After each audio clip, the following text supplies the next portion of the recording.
Hallo julle, welkom terug by Hexen. Kom ons kyk gou 'n bietjie en gesels bietjie oor kompos. Hoekom gaan jy jou kompos in rye gooi in plaas van om dit in hoope te bestuur? As jy nou en dan 'n loader of 'n TLB het wat beskikbaar is, dan draai jy 'n bietjie die hoop en dit is nie optimaal om kompos so te maak nie. In die rye kan jy hom makliker bestuur. So daar's twee komponente wat ek gou oor wil gesels wat belangrik is om te bestuur in die komposmaakproses en dit is temperatuur en vog. As jy jou voginhoud van die hoop nie optimaal het reg deur die hoop nie, dan is dit nie gunstig vir jou mikroorganismes om dan nou te verteer en te verwerk die materiaal wat jy daar gesit het nie. So, as jy aan die buitekant droë kolle het of in die hoop droë kolle het, dan gaan daai mikroorganismes nie daar hulle werk doen nie, of dan nou enigstens oorleef daar nie. En so ook in dele van die hoop wat te nat is. Jou optimale vogpersentasie in die hoop is 60%.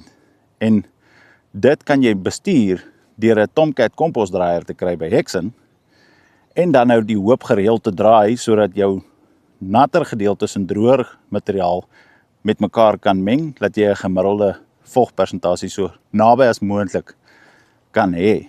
En met die Tomcat kan jy ook water inspuit in die hoop in of ander vloeistof om dit dan nou aan te help, nee. Die ander ding is temperature. Die binnekant van jou hoop word so warm dat dit is nie gunstig vir jou mikroorganismes om te oorleef nie. So hulle gaan nie hulle werk doen om hierdie materiaal vir jou te verteer nie.